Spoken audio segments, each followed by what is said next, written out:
Olá, colegas, tudo bem? Obrigado pela sua audiência. Estamos aqui com mais um AvaCast, o podcast da Avalara, e hoje com um tema que é muito importante. A gente vai falar sobre a reforma tributária. A gente já teve vários conteúdos sobre isso, mas a reforma é tão importante que a gente acaba não esgotando esse assunto. Hoje, a gente tem aqui duas das maiores especialistas nesta área para a gente discutir.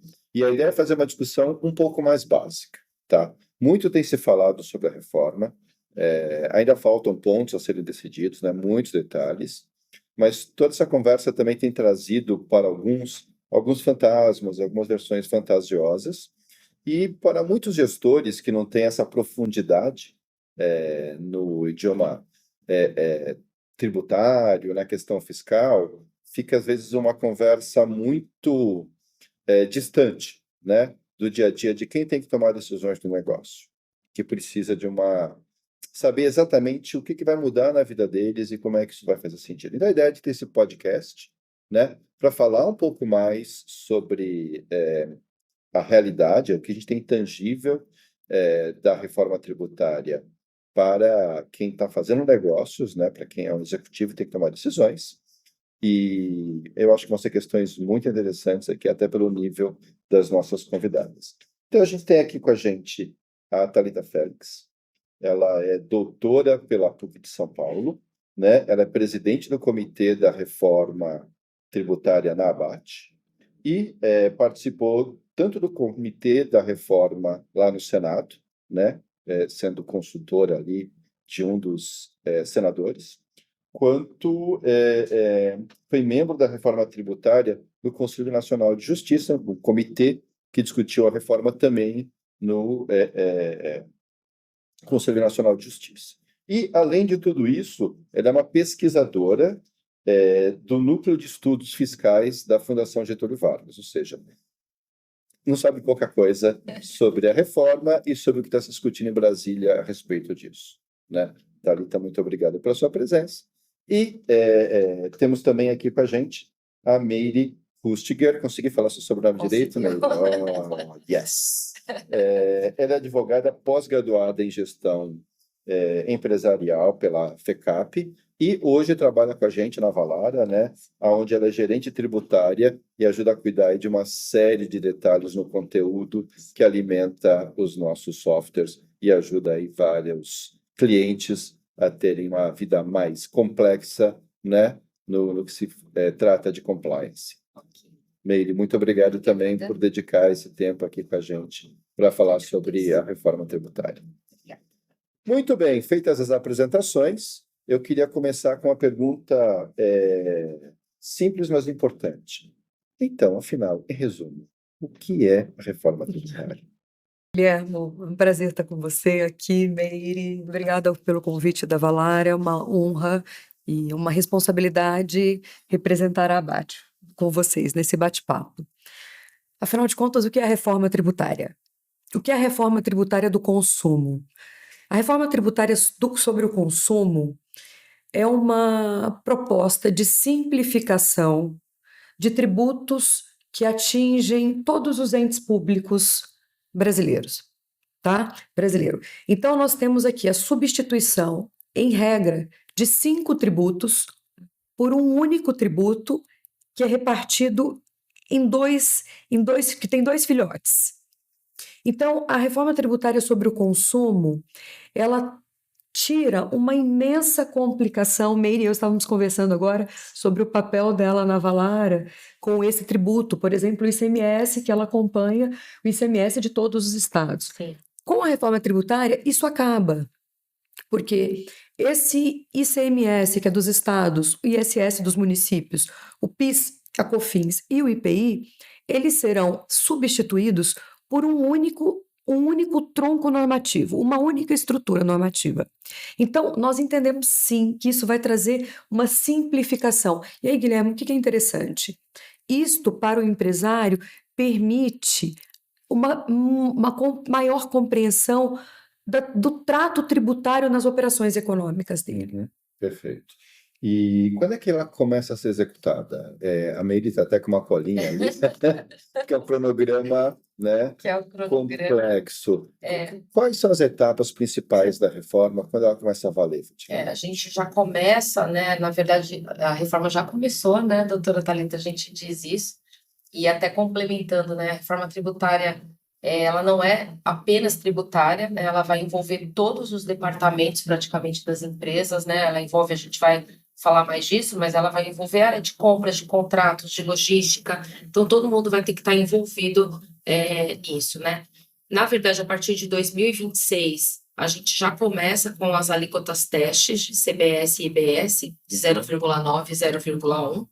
Em 2027, já começa de fato a CBS, substituindo PIS e COFINS, e a partir de 2029, a gente já vai tendo também uma alíquota de IBS aumentada e, em consequência, a alíquota do ICMS diminuída.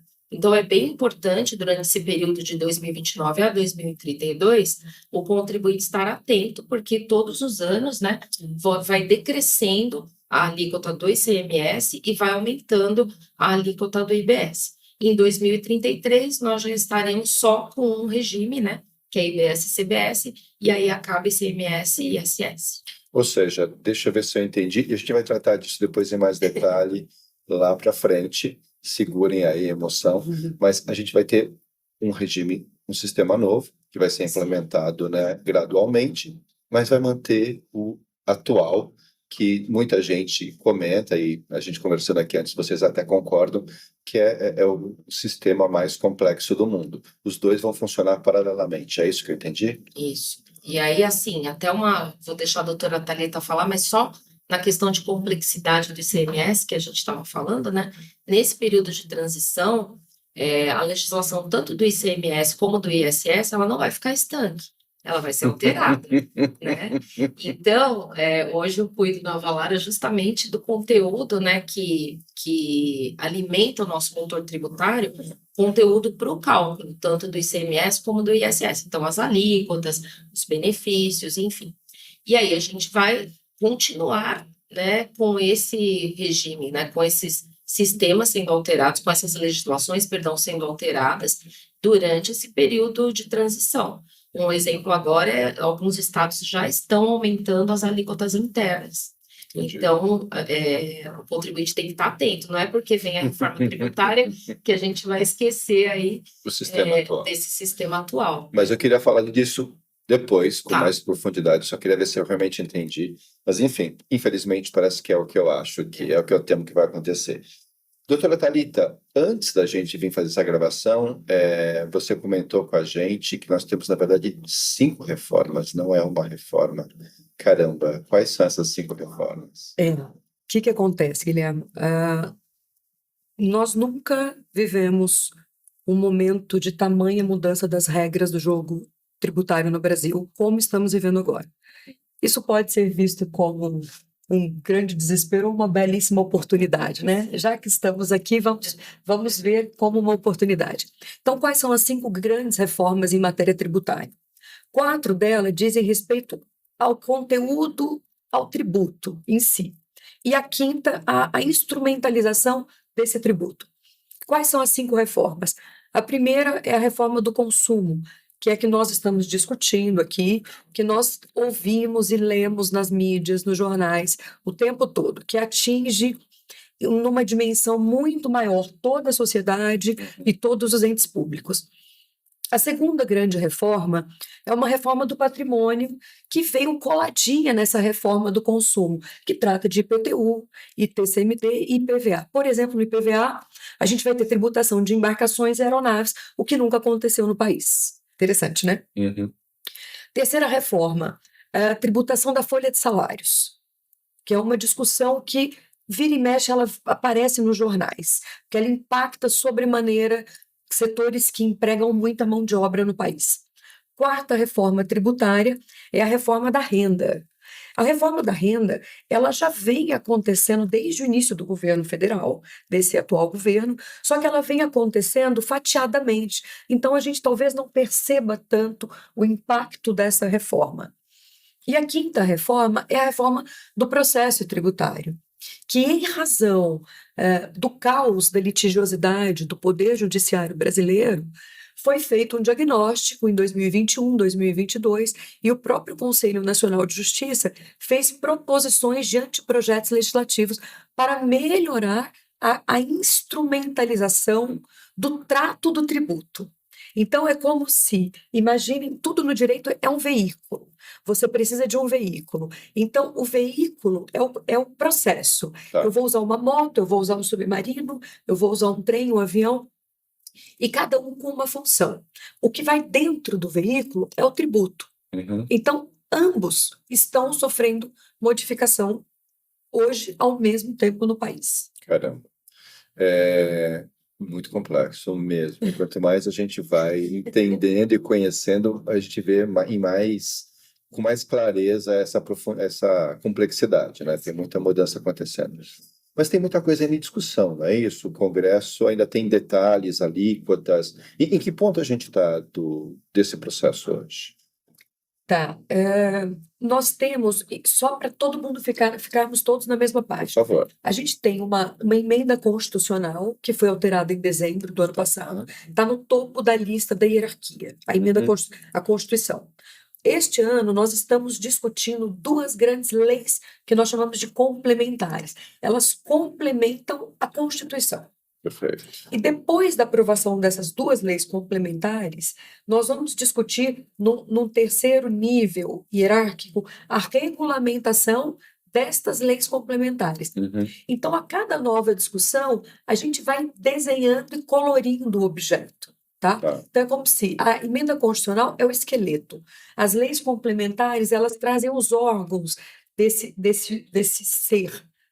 E a regulamentação, ela coloca pele, cabelo, cor, ela colore o desenho. Em que pé que nós estamos?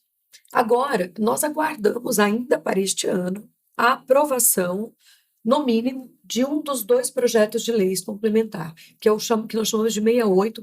Ele traz a estrutura principal do IBS e da CBS. Uhum. O 108 talvez fique um pouco mais complicado ser colocado em votação ainda este ano. Você me perguntou o que falta, como que Não, mas é legal entender um pouco mais isso, né?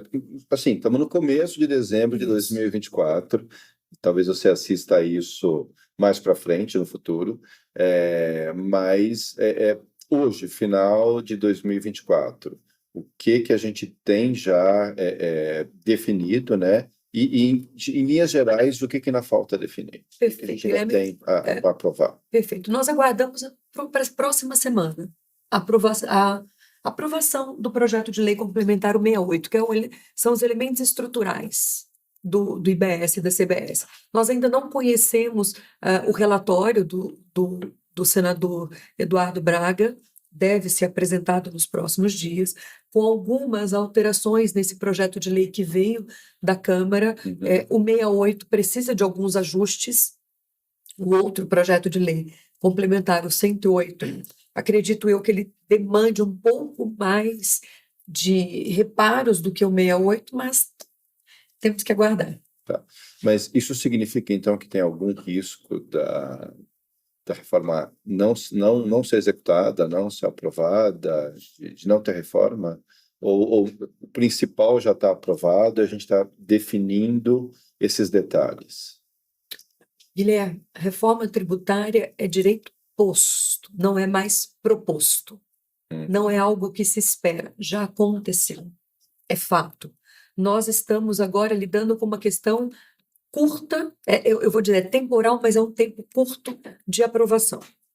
Perfeito. Ou seja, não tem mais volta atrás. Não. E nem podemos ter, né, Guilherme? Nem podemos ter. Sim. Muito bem, mas eu até dei uma provocada nisso, porque a gente ouve algumas questões aí pelo mercado, tem pessoas comentando uma certa dúvida em relação à efetividade da reforma e até a possibilidade dela ser discutida, contestada judicialmente, né? De haver uma judicialização, perdão. da reforma tributária e, porque é Brasil, tá, isso não vai para frente, não vai acontecer. Qual é a possibilidade de vir uma decisão contrária à reforma ou postergando a sua implementação? Guilherme, judicialização haverá, sem sombra de dúvidas. Recentemente já teve uma provocação de um elemento específico do texto de lei, mas você fez uma pergunta, você fez um comentário, uma pergunta fundamental agora. Para aqueles que acreditam assim nisso, a grande problemática é que essas pessoas não se prepararão. E o mercado, a economia, os empresários já precisam colocar esta reforma tributária dentro da sua estrutura de planejamento econômico. Já precisam colocar. De acordo com o atual cronograma, que talvez tenha um problema de cumprimento, sim, eu acredito nisso, mas se nós observarmos o atual cronograma, dentro de 12 meses, 2026, nós já teremos pagamento de tributo na nova sistemática. E a grande questão não é apenas o pagamento de 1% de alíquota, que vai ser o primeiro ano, mas é como que a programação empresarial vai lidar com o novo sistema tributário. Porque vai mudar toda a estrutura de custos dos bens e serviços. Então, esses empresários precisam se utilizar das novas tecnologias para compreender o que está por vir em termos de econômicos para os seus planejamentos. Isso é imprescindível. Eu diria, com todo respeito, que chega a ser uma irresponsabilidade lidar com a reforma tributária dessa maneira. Inclusive, do ponto de vista tecnológico, né, a gente já tem mudanças, né, na nota técnica da nota eletrônica, uma nota técnica exclusiva com a composição do IBS, do IS e da CBS, com os campos, né, para colocar esses tributos. Essa nota técnica ela entra em versão de produção a partir de setembro do ano que vem e para já usar a partir de janeiro, né, caso tudo corra dentro do cronograma que está sendo pensado. Então, para sistemas, se a gente falar em termos de sistemas, 1 ano não é nada. Para adequação de sistemas, 1 ano não é nada. Então, assim, o pessoal que mexe com tecnologia tem que estar atento. E a tecnologia, o departamento fiscal, o departamento contábil, vai ter que aprender a lidar com esses novos campos, com essa nova tecnologia. Então, não tem como esperar, né? Na Valar, a gente já está debruçado tanto em cima desses mapeamentos de campos novos, como também nos cálculos, né? O que a gente vai apresentar de cálculo no motor, como isso vai ser mudado, porque não se tem mais tempo. Então, na minha visão, quem não começou a pensar, aliás, quem não começou a trabalhar com a reforma tributária já está um pouco atrasado, se não bastante, né? Então, eu acho que não tem como arriscar, não tem como o empresário arriscar, vamos ver como no Brasil tudo prorroga, né? Vamos ver se prorroga. Se isso não acontecer, né? Qual o risco que ele tem aí, né? Muito bem. E vou colocar uma situação hipotética aqui para vocês, tá? Principalmente para a doutora Thalita, que trabalha com consultoria também, enfim. A gente vai se sentir mais confortável com essa questão do que a doutora Meire. Vamos considerar que a gente encontra aí um empresário mais ousado, mais agressivo, que decide fazer uma aposta. Fala, não, eu vou apostar contra a reforma tributária. Eu não vou investir em nenhuma mudança de sistema, nenhuma mudança.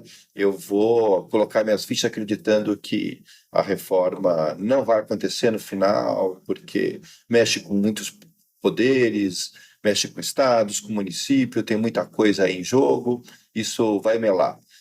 Mas decide antes fazer uma consulta formal a advogados que entendem e fala, qual é o risco que eu tenho? Qual seria a sua resposta, doutora Thalita? Guilherme, olha que curioso, eu já vivenciei essa situação. E a minha resposta foi, para alguns empresários, eles vão perder espaço. eles vão perder competitividade.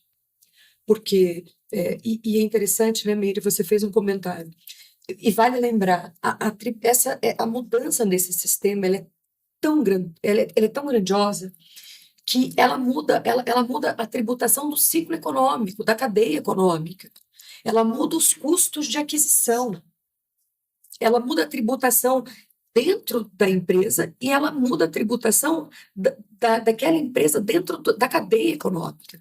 Então, o empresário que não se atentar a isso, ele vai ter prejuízo. É inevitável, porque se ele continuar fazendo uma programação para as atividades empresariais dele, olhando apenas para o atual sistema, ele vai ter um problema com estoque, ele vai ter um problema com novos investimentos, ele pode perder o timing de alguns benefícios de conhecer a reforma e de se estruturar melhor. Eu acho que é um prejuízo absurdo.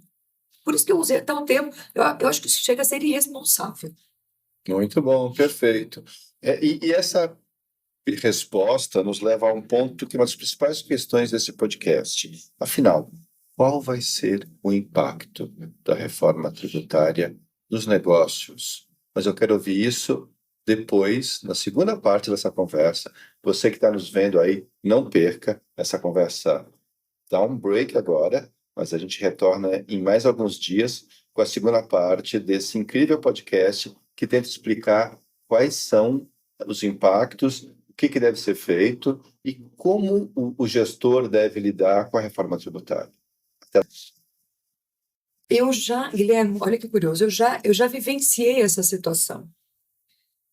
E a minha resposta foi para alguns empresários, eles vão perder espaço, eles vão perder competitividade. Porque, e é interessante, né, Meire, você fez um comentário, e vale lembrar, a mudança nesse sistema, ela é tão grande, ela é tão grandiosa, que ela muda a tributação do ciclo econômico, da cadeia econômica. Ela muda os custos de aquisição. Ela muda a tributação dentro da empresa e ela muda a tributação daquela empresa dentro da cadeia econômica. Então, o empresário que não se atentar a isso, ele vai ter prejuízo. É inevitável, porque se ele continuar fazendo uma programação para as atividades empresariais dele, olhando apenas para o atual sistema, ele vai ter um problema com estoque, ele vai ter um problema com novos investimentos, ele pode perder o timing de alguns benefícios de conhecer a reforma e de se estruturar melhor. Eu acho que é um prejuízo absurdo. Por isso que eu usei até um termo, eu acho que isso chega a ser irresponsável. Muito bom, perfeito.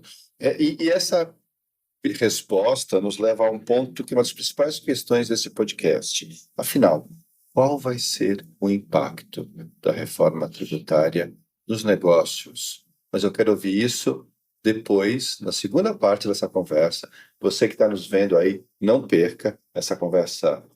Dá um break agora, mas a gente retorna em mais alguns dias com a segunda parte desse incrível podcast que tenta explicar quais são os impactos, o que deve ser feito e como o gestor deve lidar com a reforma tributária.